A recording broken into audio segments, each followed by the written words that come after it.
A simple woman was removed from the guest list, but the millionaire walked in and said, "She is my wife." Before the story begins, tell me in the comments, where are you watching from? I want to know how far these stories are reaching. And if you love true emotional love stories, don't forget to subscribe to the channel. That helps this project grow and lets more people be touched by these heartfelt stories. The night in Dallas was hot and full of lights. The Whitmore charity gala was the most anticipated event of the year. A night of glittering gowns, crystal, glasses, and practiced smiles. The main hall, in shades of gold and navy blue, welcomed politicians, business people, and celebrities with rehearsed glamour. And there, in the middle of the staircase covered in a wine-red carpet, appeared a presence that stood out. Milena Rojas. She wore a simple blue dress made of light fabric, borrowed from a neighbor. Her long black hair, straight as silk, fell freely over her tanned shoulders. Her dark brown eyes searched for someone in the crowd with a slight glimmer of nervousness. She was there as the companion of a kind, elderly man she had cared for over the past few months, one of the few who saw her as more than just her looks. He had insisted she come. But now, standing alone at the entrance of the hall, Milena felt the weight of being somewhere she wasn't expected. Suddenly, a woman in a red suit with a flawless bun approached. She was the event coordinator. "You must be at the wrong entrance, dear. This party is private, guest list only." Milena tried to explain, her voice calm and steady. "I was invited. Mr. Raymond Campbell asked me to come with him. He's inside." The woman didn't even pretend to be patient. She looked Milena up and down. "This is a misunderstanding. People like you aren't part of this kind of event." Two security guards approached, discreet but firm. Milena felt her heart race. The shame burned more than the Texas night heat. Several eyes turned toward her, some curious, others full of judgment. Camera flashes were everywhere. She tried to keep her dignity. "Please, there's no need to touch me. I'll leave." But before she could take a single step, the large door behind her opened. The sound of heels stopped. The background music seemed to pause. And then a deep voice echoed, "Stop! Take your hands off her." Everyone turned at once. Dressed in a perfectly tailored black suit, Lucas Whitmore, the man of the night, heir to the banking empire, host of the event, walked in with his eyes locked on Milena. Tall, athletic, with an imposing stance, his grey-green eyes held something rare in that setting, real emotion. "She's not off the list." A pause. He took a deep breath and said without hesitation, "She is my wife." The entire hall froze. The coordinator's eyes widened. The security guards immediately stepped back. The journalists rushed to capture the improbable moment. Milena remained still. Lucas's words still echoed in her mind. "My wife." He had just revealed the secret they had kept for months, hidden from the world. She looked at him, the man who always wanted to protect his image, his reputation, the family name, now facing everyone for her. "Lucas, what are you doing?" she murmured, eyes brimming. He stopped in front of her and, ignoring the flashes, firmly held her hand. "What I should have done from the beginning. Own it. The right way." People started whispering. The Texan elite, used to control, didn't know how to react, but Milena, her breath still shaky, lifted her face. There was pain, yes, but also strength. Lucas then turned to the guests and declared, "If anyone has a problem with this, speak now, because she's not leaving, not alone." And at that moment, amid social scorn and general shock, Milena was no longer the simple woman removed from the line. She was the woman he chose, not in secret, but in front of everyone. Beside him, head held high, Milena took her first step. into that hall, like someone stepping onto enemy ground, but no longer invisible. Milena felt Lucas's warm hand squeezing hers. Camera flashes burst from all directions, turning that intimate moment into a public spectacle. Her heart pounded, so hard it felt like it would leap out of her chest. Around them, guests murmured in disbelief. Designer dresses and expensive suits crowded like a silent tribunal, ready to judge. She kept her head high, but inside she was still shaking. She never imagined that the invitation, whispered by Mr. Raymond during a night shift at the nursing home, would end in scandal. "You have to go, Milena. It's the last big event of my life. I want someone real by my side, even just for one night." "But Mr. Raymond, I don't have clothes or a place in their world." "You have something they'll never have. Heart." She had hesitated, but after he insisted, with that fragile smile and eyes full of longing, she gave in. Borrowed a navy blue dress from a neighbor, carefully fixed her straight hair, and entered a world that wasn't waiting for her. No one knew she was coming, not even Lucas. Now at the center of the hall, she felt exposed, not because of the simple dress, but because she existed in a place where many believed she didn't belong. The event coordinator, the same woman who had sent security after Milena minutes earlier, tried to recover her composure. "Mr. Whitmore, with all due respect, there's been a mistake. This young woman wasn't on the list. She doesn't need to be on any list to be by my side." His voice was firm, but his eyes were locked on Milena. There was a silent plea there, forgiveness maybe, or regret. The hall was still in shock, and so was she. Lucas slowly turned to the crowd. His face was well known, respected, featured in magazines and on covers, the most desired bachelor in Texas. A man used to commanding rooms with his presence, but he had never done it like this, with vulnerability. This woman cared for my grandmother until the end. She saw who I was when I couldn't even recognize myself, and even then, she chose to stay. He paused. And me? I hid, out of fear. Fear of what my family would think, of what the newspapers would write, of what you would say. Silence filled the hall. A waiter dropped a champagne glass in the back, but no one turned. Everyone was glued to that moment that had veered off the flawless script of a gala night. But today, I'm not afraid anymore, because losing this woman is worse than losing any inheritance. Milena felt her chin tremble. Tears threatened to fall, but she took a deep breath. She had learned to hold everything in, pain, hope, love, as protection. But now, there was nothing left to hide. "Did you know I was coming?" she asked softly, her voice broken. Lucas shook his head.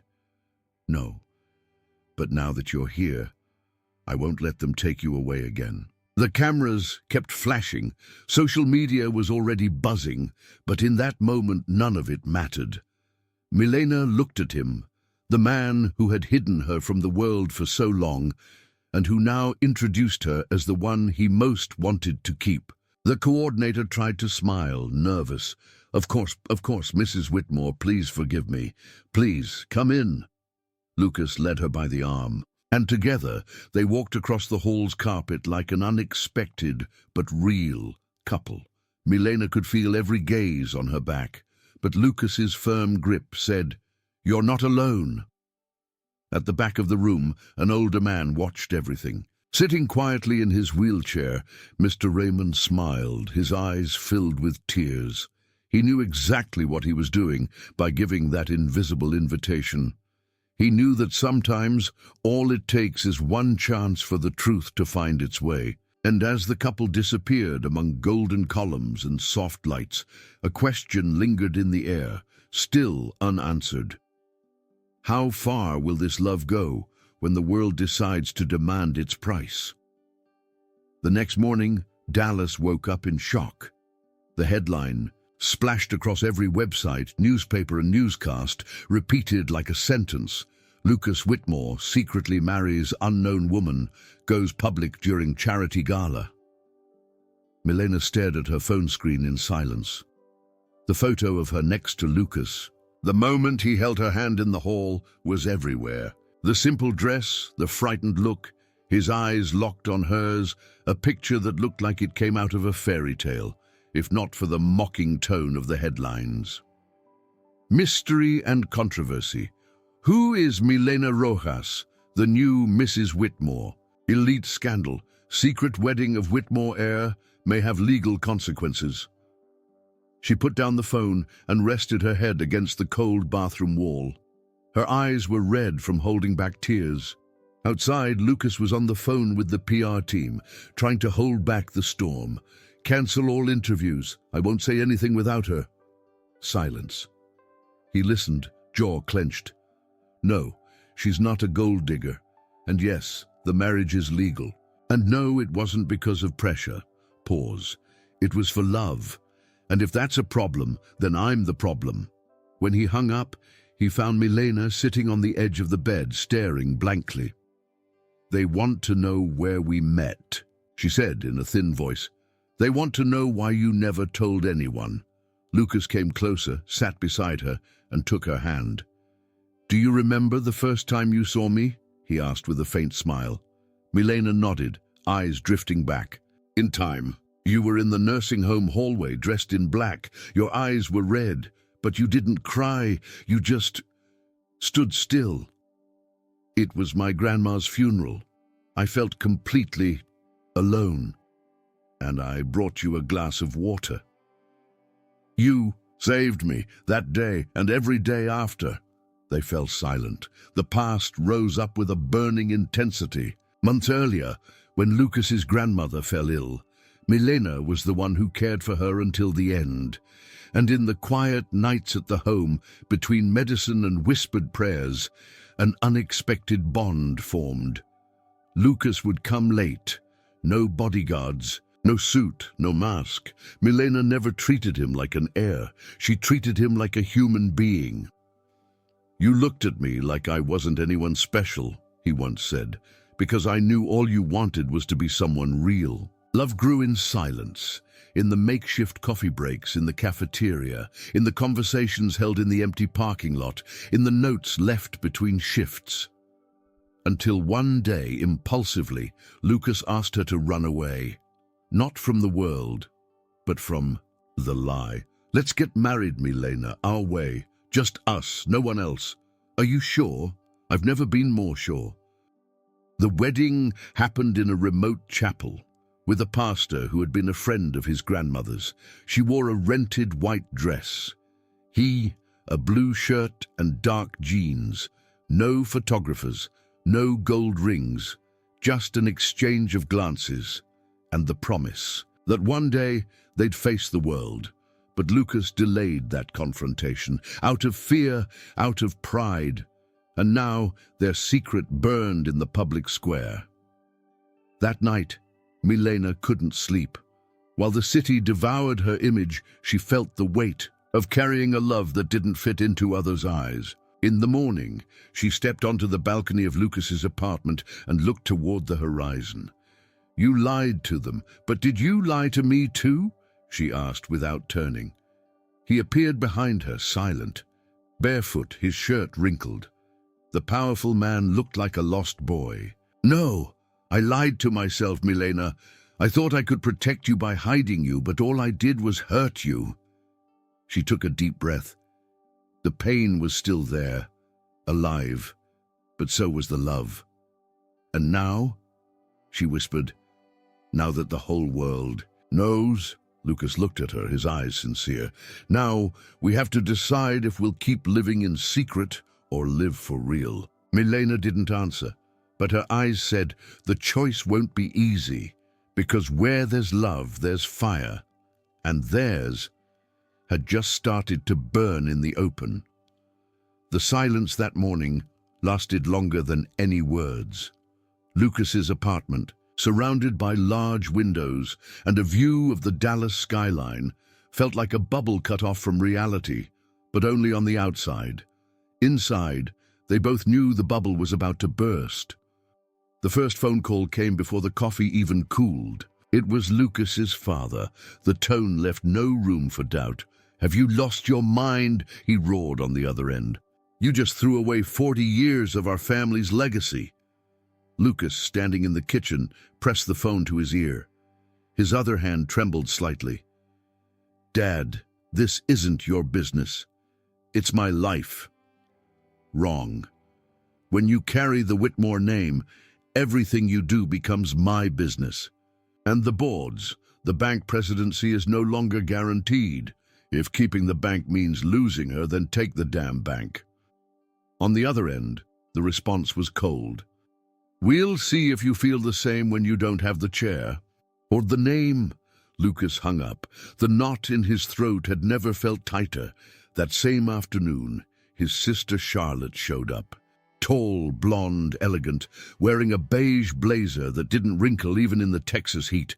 She walked into the apartment like she still had authority. "You really think this nonsense is going to last?" she snapped, pacing the room. "Marrying a nurse in secret, and now telling the whole world she's the love of your life. Watch your words, Charlotte. Why? Does the truth bother you? You've destroyed the family image. We've been humiliated." "You haven't been humiliated. You just lost control." Charlotte laughed, cold. "She's a social climber, Lucas. Open your eyes. Do you really think someone like her falls in love with someone like you for no reason?" "Someone like her," he repeated, his voice low. "Latina, poor background, nurse, no history, no class." Before Lucas could answer, Milena walked into the room. She had heard everything. Her hair was tied back in a simple bun, wearing a loose t-shirt and jeans. Her face was pale, but her eyes were steady. "If you want to talk bad about me, say it to my face. I don't hide." Charlotte turned, surprised by her boldness. "You should be grateful for everything he's done. You think you'll survive in this world just being you?" Milena took a deep breath, trying to contain the pain. "I don't want to survive in this world. I just want to live mine, and maybe build a new one with him." Charlotte stormed out, heels hitting the floor hard, but her words echoed deeply. In the days that followed, the avalanche began. Gossip sites started posting cruel headlines. They dug up old photos of Milena working in diners, caring for the elderly, riding buses in poor neighborhoods. They compared her past to the Whitmore family's luxury, called her a public disgrace, suggested it was all a scheme. Lucas tried to shield her, cancelled appearances, banned interviews, but the pressure didn't only come from outside. Inside him, fear began to creep in. What if she couldn't take it? Milena, on the other hand, stayed quiet. She slowly began, returning to the nursing home where she worked, talked with the elderly, helped with wound care. It reminded her of who she was. But inside, a wound was opening slowly. One of those nights, lying next to Lucas, she stared at the ceiling and whispered, "I'm trying to be strong, but it feels like everything I am is wrong for this world. You're the truest thing in it, Milena." "Is love enough?" she asked quietly, as if not wanting to be heard. He didn't answer, because deep down, he didn't know. Either. His phone buzzed on the nightstand. Another call from the bank, another veiled threat, another door closing. Lucas looked at Milena, asleep beside him with heavy breathing. She was exhausted. Exhausted from fighting against a system that never accepted her existence. He got up quietly, walked to the balcony, and stared at the lit-up city. There, with the midnight wind messing up his hair and his heart split between love and empire, Lucas finally realized what was at stake wasn't just a marriage. It was the choice between continuing to live a role or finally being himself. But how far was he willing to go? The next morning, the silence between Lucas and Milena was almost unbearable. She was making breakfast in the small kitchen of the luxurious apartment, trying to pretend things were normal. The sound of the coffee maker, the slow footsteps on the wooden floor, the faint smell of toast. It all felt out of place, as if she was inside a life that was no longer hers. Lucas watched from the hallway, hands in his pockets, eyes fixed on the woman he loved and was about to lose. "Milena," he said quietly. She turned slowly, holding a mug with both hands, her eyes tired but steady. "Speak." He took a deep breath, as if he had to pull courage from the depths of his chest. "I think we need a break." The sentence hung in the air like a blade. Milena didn't react right away. She just blinked, trying to absorb it. "A break," she repeated, emotionless. "There's so much happening. I need to sort things out, protect you from all this. I don't want you to keep getting attacked. The media, my family, the investors." She set the mug down slowly on the counter. The sound of glass touching marble was soft, but inside her something shattered violently. "You're sending me away." "No, I just want to think, to breathe, to fix this the right way, to fix it alone, like I was the mistake." "Milena, that's not what You said you'd stand by me, that you wouldn't leave me. You put me in the middle of all this, and now you want to pull me out, alone?" He stepped closer, but she stepped back. "Don't touch me right now." Lucas stopped, swallowed hard. "It's just for a while. I promise I'll..." "Promise? You've promised before." She didn't yell, she didn't cry, but the firmness in her voice hurt more than any accusation. It was as if she was saying goodbye, without using the word. Hours later, Milena walked down the building stairs with a small suitcase. Her hair was hastily tied back, her face bare, her heart heavy. Lucas watched from the balcony without the courage to call out, without the courage to stop her. She got on the crowded bus with the look of someone returning to a battlefield. The neighborhood was the same, the streets the same, but she wasn't the same anymore. Returning to the suburbs felt like reopening old wounds. The small bedroom in her grandmother's house, the noisy fan, the smell of simple food coming from the kitchen. Milena resumed her routine of shifts at the nursing home, crowded buses and sleepless nights caring for her grandmother with Alzheimer's. After one exhausting shift, while helping an elderly man change his shoes, she heard a co-worker whisper, "She's the one from the scandal. With the millionaire, right? Word is he left her." Milena pretended not to hear, just smiled gently as she always did, but inside, each word left a scar. At night, alone, lying on her thin mattress, she opened the journal she had been writing in for years. The pages were stained with old words scribbled in hope, and there, with a trembling hand, she wrote, "Maybe I believed too much. Maybe I was just a whim disguised as love." Meanwhile, Lucas watched from afar. He hired someone to discreetly make sure nothing happened to her.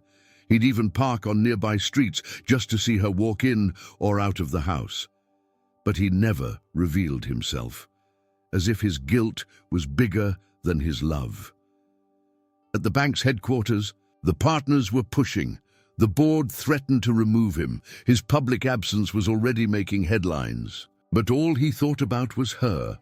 That same night, sitting on the dark apartment couch, Lucas watched an old video on his phone. It was Milena, laughing, barefoot, dancing alone in the living room, spinning slowly with arms wide open, as if the whole world fit into the joy of that moment. He smiled for a second, and then the smile faded. He had let that slip away, and now she wasn't just an absence. She was a silence that screamed inside him. But what he didn't know yet was that the world wouldn't end there. And what was coming would put everything to the test. The sound of the television filled the small diner where Milena used to stop after her shifts. The air smelled of fries, reheated coffee, and exhaustion. She sat on one of the high stools by the counter, dressed in her light blue uniform, hair tied in a loose bun, strands falling down the sides. Her feet ached, her body too, but nothing compared to what was about to come. On the TV screen, framed by bold headlines, there he was, Lucas Whitmore, at a gala event in downtown Dallas, wearing a flawless dark suit, a rehearsed smile. And next to him, Sienna Langford, his longtime ex-girlfriend from the Texan elite. Blonde, stunning, in a tight black dress, holding his arm. Naturally, as if they had never broken up, the host spoke with forced excitement. After months of controversy, it seems the Whitmore heir has finally returned to his roots. A reconciliation between traditional families? All signs point to... Yes, Milena froze. The mug of hot tea in her hands trembled slightly. Her eyes stayed fixed on the screen, unblinking, as if trying to make sense of what she saw. It was for image. It has to be. He wouldn't do this, not like this. But as the footage continued, showing Lucas smiling next to Sienna, posing for pictures, raising champagne glasses, whatever hope remained in her chest began to crumble. The diner waitress, noticing Milena's blank stare, tried to lighten the mood. You see that? He went back to his ex. Men like that always return to their world, right? Milena didn't respond. She just smiled faintly, a smile that hurt more than any tear. When she got home that night, the room felt even smaller. Her grandmother slept. On the couch, with the TV playing softly, Milena entered quietly, sat on the edge of her bed, and opened her journal. The pages already held old pain. But this one hurt differently. It hurt like a wordless betrayal. With trembling handwriting, she wrote, "He said I was everything, but he traded me for nothing." She closed the journal carefully, as if, by ending the page, she could also end the story. But the heart doesn't close that easily. On the other side of town, Lucas stared at his reflection in the mirror of a makeshift dressing room. He pulled off his tie in frustration. The event was over, and the mask was beginning to slip. His assistant still tried to reassure him. You saw the results. The press eased up on the brand. The board is less aggressive. You did the right thing, Lucas. He answered without turning around. I did the right thing for them, and lost what was right for me. That night, he couldn't sleep. In time he closed his eyes, he saw Milena's face, her soft smile, her brown eyes, the way she listened to him, like no one else ever did. And now, all that remained was the muffled sound of fake applause, empty toasts, and a silence inside him that he no longer knew how to quiet.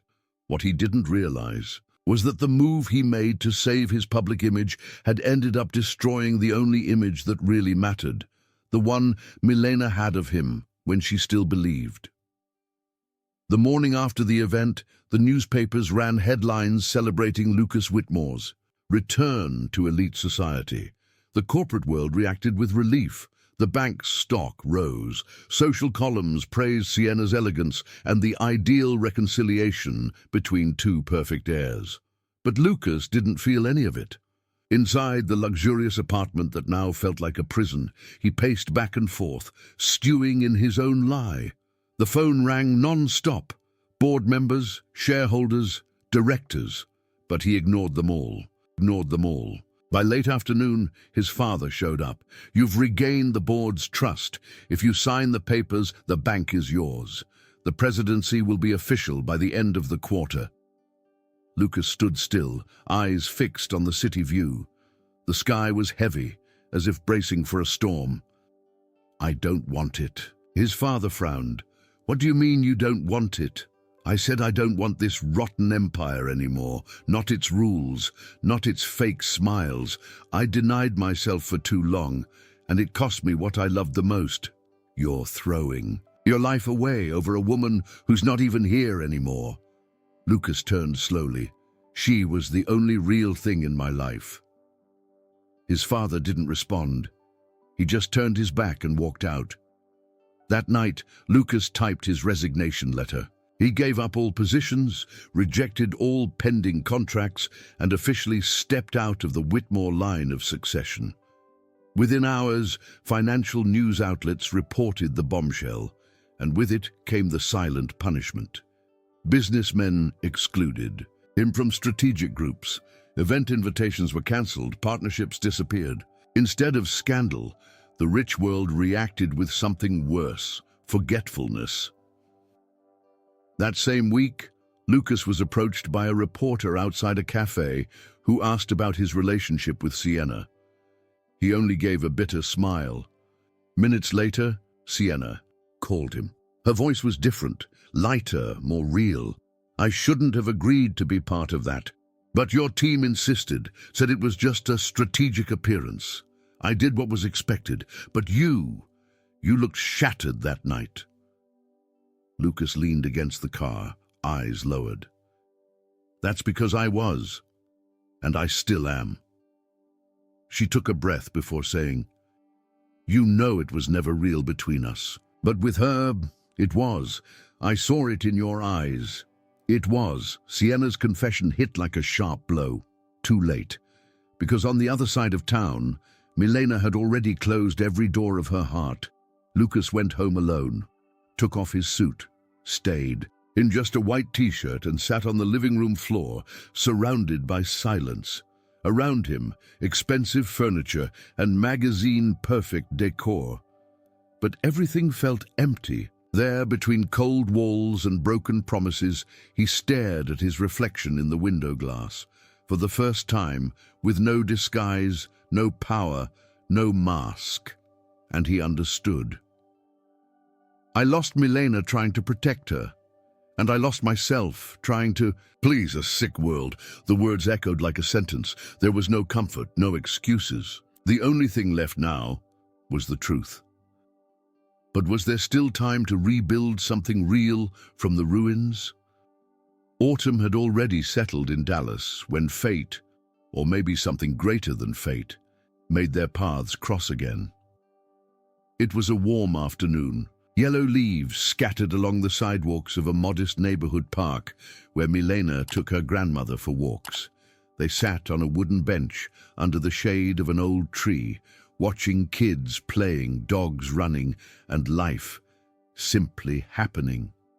Milena wore a light, flowy dress, her black hair falling straight over her shoulders, loose in the wind. Her face showed signs of fatigue, but also a new serenity, like someone who had made peace with her scars. She held her grandmother's wrinkled hand gently, telling stories the old woman no longer remembered, but still listened to with a delighted smile. Then he appeared. Lucas walked slowly, his steps almost hesitant, as if unsure whether to go on. He wore simple clothes, dark jeans, a grey t-shirt, and a light jacket. His eyes, once cold and calculating, now held a deep silence. They held regret. He saw her from afar and stopped. For a moment he thought about turning back, about sparing them both the pain that still throbbed.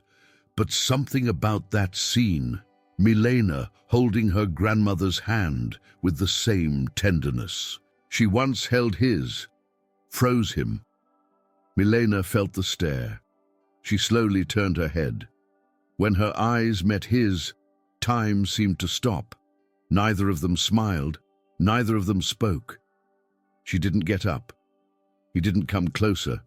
But in that brief meeting, of eyes, everything unspoken was felt. The silence said more than any explanation. He had changed. She had too. They were no longer the same people from months ago. The love that once brought them together still existed, but now it was no longer impulsive or idealized. It was a quiet love, real, tired maybe, but resilient. Lucas took his hands out of his pockets. Instinctively, he touched his chest, right in the center, as if trying to hold his own heart in place. Milena looked away and turned her gaze back to her grandmother, holding that fragile hand a little tighter. But it wasn't contempt. It was care. She was saying without words that her priorities had changed, that it would take more than promises now. Lucas gave a slight nod, as if he understood. Then he slowly turned, took a few steps, and stopped again. Looked back. She was watching him. There was something different in her eyes. No anger, no resentment, just the truth. They didn't exchange a single word, but they both knew that story wasn't over, and what was born there wasn't a restart. It was something else, something more mature, more grounded, something that can only grow when pride is set aside and silence is respected. That autumn afternoon, among fallen leaves and glances full of memories, love began to bloom again, in silence. But can silence also heal what words have broken? 2 days after that silent reunion in the park, Milena was finishing her shift at the nursing home. The afternoon sun filtered through the wide windows of the common room, where some residents napped in worn armchairs, others watched TV at low volume. The scent of lavender mixed with soup bubbling in the kitchen. She wore her white lab coat, hair in a high bun, pen clipped to the front pocket. She was organizing files when she heard an unusual commotion at the entrance. Whispered voices, hesitant steps. When she looked up, she froze. Lucas was there, alone. No bodyguards, no cameras, no suit. He wore a light blue shirt with rolled-up sleeves, eyes downcast, but his face firm. He held a small flower wrapped in newspaper. The coordinator, skeptical, was escorting him. He asked to speak with all the staff and residents. Said it was important, she whispered, looking at Milena, waiting for instructions.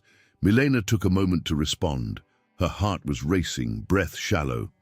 But eventually she nodded. All right. Let him speak. The elderly began to gather. Some in wheelchairs, others leaning on walkers, a few just watching with curiosity. Nurses and aides stood nearby, attentive. The common room, used to silence and soft television noise, now buzzed with quiet anticipation. Lucas stood in the center of the room, cleared his throat. His hands trembled slightly. Good afternoon. I know the presence of a stranger here might be confusing, but today I'm not here as the heir to anything, not as a businessman, not as anyone's ex. He paused, looked at Milena, who watched from a distance, arms crossed, expression guarded but vulnerable. I'm here as a man who failed the most extraordinary woman he's ever known. Some of the elderly murmured. A lady clutched her chest. Others chuckled, like people who know too well what it's like to lose the love of their life. Lucas took a deep breath and went on. I did everything wrong. I hid what I felt, tried to protect her when she didn't need protection. She needed respect. I traded love for image, truth for vanity, and I lost. He looked back at Milena, now with visible tears in his eyes. She doesn't need my name. She never needed anything. I was the one who always needed her love, and I still do. The silence in the room was deep. Thick emotion hung in the air. One of the old ladies smiled and whispered, He's lucky he still gets to say that, looking into her eyes. Milena didn't move right away. She stood there, taking in every word that fit into the wounds he had caused. Honest words, unarmed. She walked toward him slowly, each step a choice. When she stopped in front of him, she didn't say anything, just looked into his eyes, eyes that now hid nothing. Then she smiled. Not a smile of immediate reconciliation. It was the kind of smile that appears when you recognize a soul in the process of changing. Lucas lowered his head, emotional. She took the flower from his hand and said, her voice low but firm, You didn't have to say all that, but thank you for saying it. He looked at her, surprised. Does that mean you forgive me? No, it means that now we can finally start talking for real. And in that moment, in front of everyone, without grand declarations, without cinematic kisses, something new was born. Not the restart of a fairy tale, The beginning of a second chance, with feet on the ground, with exposed scars, and with truths spoken out loud. But was the truth, now freed, enough to build something that could withstand what was still to come? A few weeks had passed since that afternoon at the nursing home. Since the public confession, Lucas hadn't pushed anything. He was just present. Quietly, respectfully, Milena in turn watched, and little by little, like someone watering something devastated by a storm, she began to let hope bloom again. One evening, as they walked through the neighborhood where Milena had grown up, they passed a small community center she used to volunteer at. The place was simple, with yellow lights and colorful banners hanging from the windows. A group of children ran through the courtyard, while elderly folks chatted in plastic chairs on the sidewalk. Lucas took it all in silently. This was real life, her life, and it was there amid that simplicity that Milena said, "If we ever get married again, I want it to be here, where the people who once saw me as invisible can now see all of me." Lucas looked at her, emotion in his eyes. "Then this is where we'll do it." On the wedding day, the whole neighborhood felt like it was celebrating. Children ran through the streets with flowers picked from makeshift gardens. Residents hung lights, balloons, and handmade banners. There was no red carpet, no fancy champagne, no elite guest list. But there was something that had never been there before: truth. Milena wore a simple white dress made of light fabric, sewn by the neighborhood seamstress. Her hair was down, as always, and she walked arm in arm with her grandmother, who smiled. Like the whole world finally made sense, Lucas, in a light gray suit, waited beneath a small structure decorated with flowers donated by the neighbors. The sun shone on his face, and his gray-green eyes were misty. As Milena approached, he whispered to her, "This time, everyone will see." The ceremony was led by Mr. Thompson, an old resident of the community, who spoke more from the heart than with words. During the vows, Lucas turned to everyone present, nurses, neighbors, children, the elderly, and spoke loudly, his voice strong but shaky. "This is my wife. She always has been, and she always will be." The applause burst like fireworks under the open sky. Milena smiled, her eyes filled with tears. The entire neighborhood clapped as if celebrating more than a wedding, celebrating the restored dignity of a woman who had been treated as invisible for so long. At the end, instead of an orchestra, a group of young musicians played with simple instruments, but with heart. Guests danced, ate food prepared by neighbors, and laughed under the hanging lights. Milena looked around, her heart warm. It wasn't a fairy tale. It was life, as it is, with pain, with loss, with new beginnings, with love. Not the kind that needs to be perfect, but the kind that chooses to stay. She then turned to Lucas and said softly, as they danced slowly, "Now I believe it's not the place that defines who we are. It's what we build with what's left." He pulled her closer and replied, "And with you, everything that was left became home." The morning was clear in the neighborhood where it all began. The Dallas sky shone bright, cloudless, as if even the weather knew the day was special. After months of planning, brick by brick, modest donations, volunteers, sleepless nights, and quiet work, the Rojas Whitmore Foundation headquarters was finally ready.